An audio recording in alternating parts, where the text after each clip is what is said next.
ఈరోజు కడప జిల్లా ప్రభుత్వ ఆసుపత్రిలో పెద్ద హాస్పిటల్ ప్రొద్దుటూరు పట్టణంలోనే చాలామంది అనారోగ్యంతో ఉండేవాళ్ళు, రకరకాల ఆరోగ్యాలు బాగలేని వాళ్ళు ఈ హాస్పిటల్కు రావడం జరుగుతుంది.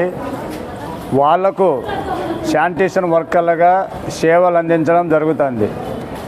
ఈ సేవలు కూడా చాలని జీతాలతో వాళ్ళు పనిచేస్తున్నారు. సక్రమంగా సకాలంలో ప్రతి నెల 5 నుంచి 10వ తారీఖు లోపల జీతాలు పడే పరిస్థితి అయితే లేదు. ఇక్కడ ఇళ్ళ బాడిగలు కట్టుకోవాలా, కరెంటు బిల్లులు ఖచ్చితంగా వస్తాయి. రేషన్ షాపుల కాడ సరుకులు కూడా ఇచ్చే పరిస్థితి ఉండదు. 4 నెలలు 3 నెలలు జరుగుతున్నాయి. ఇప్పటికి 3వ నెల జరుగుతుంది జీతాలు ఇచ్చేది. ఆ కాంట్రాక్టర్ బాలనాగిరెడ్డి ఏది చెప్పినా కూడా షౌటోని దగ్గర శంఖం ఊదినట్టే ఉంది, కానీ పలికే పరిస్థితి లేదు. చాలాసార్లు కలెక్టర్ దగ్గర కూడా బ్లాక్ లిస్ట్లో పెట్టమని చెప్పడం జరిగింది. అడిగితే దౌర్జన్యం అంటాడు, తీసేస్తా అంటాడు. ఇక్కడ కూడా వేధింపులకు గురి అవుతున్నారు. మహిళా కార్మికులను ఎట్లా మాట్లాడాలనేది కూడా గౌరవం లేకుండా ఇక్కడ ఉన్నటువంటి కొంతమంది సూపర్వైజర్లు కూడా బెదిరించడం జరుగుతుంది. మహిళల కార్మికులు చేసే పనికి ప్రాధాన్యత ఇవ్వాలని సిఐటిగా మేము డిమాండ్ చేస్తున్నాం. ఈరోజు కూడా సూపరింటెండెంట్ గారికి వినతి పత్రం ఇవ్వడం జరిగింది. ప్రతి నెల జీతాలు వారికి ఇచ్చి పిఎఫ్ ఈఎస్ఐ కూడా ఖచ్చితంగా బ్యాలెన్స్ ఉన్న వాళ్ళది ఎవరైనా ఉందో వాళ్ళకి ఖచ్చితంగా అకౌంట్లో పడే విధంగా సహకరించాలని సూపరింటెండెంట్ గారిని కూడా కోరాం. ఇప్పుడు కూడా ప్రతి నెల జీతాలు ఇవ్వకపోతే 16,000 రూపాయలు ఇవ్వాల్సింటే 12,000 జీతమే ఇస్తున్నారు. మిగతా 4,000 రూపాయలు కూడా కాంట్రాక్ట్ అకౌంట్లోనే పడుతుంది. ఇది చాలా దుర్మార్గం, దారుణం.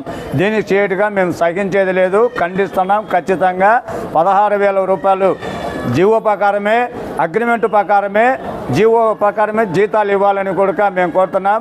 రాబోయే రోజుల్లో భవిష్యత్ కార్యాచరణ తీసుకొని ఆందోళన దిగుతామని ఈ సందర్భంగా సిఐటికి హెచ్చరిక జరుగుతుంది.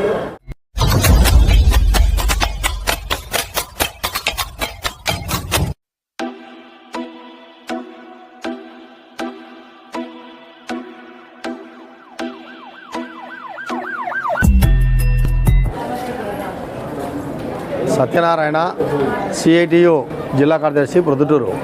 ఈరోజు ప్రొద్దుటూరు 350 పడకలు కలిగిన ప్రభుత్వ హాస్పిటల్. ఇక్కడ దాదాపు శానిటేషన్ వర్కర్లు దాదాపు 60 మంది దాకా ఇక్కడ పనిచేస్తూ ఉన్నారు.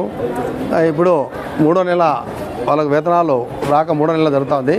అంటే కేవలం ఇస్తున్న వేతనము తక్కువ వేతనం 12,000 రూపాయలే ఇస్తున్నారు. ప్రభుత్వ నామ్స్ ప్రకారము వాళ్ళకు జీవో ప్రకారము దాదాపు 16,000 రూపాయల పైన జీతం ఉంది. కానీ ఆ రకంగా కాంట్రాక్టర్ ఇవ్వడం లేదు, 12,000 రూపాయలే ఇస్తున్నాడు. అది కూడా 2 నెలల్లో 3 నెలల్లో ఆ కలెక్టర్ దగ్గర పోయి వినతిపత్రం ఇచ్చుకోవడమో, సూపరింటెండెంట్ దగ్గర పోయి ప్రాధాయపడమో ఇట్లాంటి చేస్తే తప్ప జీతాలు ఇచ్చే పరిస్థితుల్లో ఆ కాంట్రాక్టర్ లేడు. వెంటనే ఆ కాంట్రాక్టర్ను బ్లాక్ లిస్ట్లో పెట్టాలని చెప్పేసి కూడా మేము సిఐటిగా కోరుతా ఉన్నాము. కాబట్టి ఇప్పటికైనా కూడా ప్రతి నెల వారికి వేతనాలు 16,000 రూపాయలతో ఇవ్వాలని చెప్పేసి డిమాండ్ చేస్తూ ఉన్నాము. రెండవది ఏమంటే పిఎఫ్ ఈఎస్ఐ కొందరు కార్మికులకు దాదాపు 3 సంవత్సరాల నుంచి కూడా కట్టడం లేదు. 3 సంవత్సరాలు 4 సంవత్సరాలు కట్టలే. కాబట్టి వెంటనే ఆ 3 ఏళ్ళు 4 ఏళ్ళు ఎవరైతే పెండింగ్లు ఉన్నాయో ఆ పేర్లు తీసుకొని వాళ్ళకి వెంటబడే వాళ్ళ అకౌంట్లలో జమ చేయాలని చెప్పేసి ఈ సందర్భంగా చెప్పదలుచుకున్నాం. మాట్లాడమ్మా.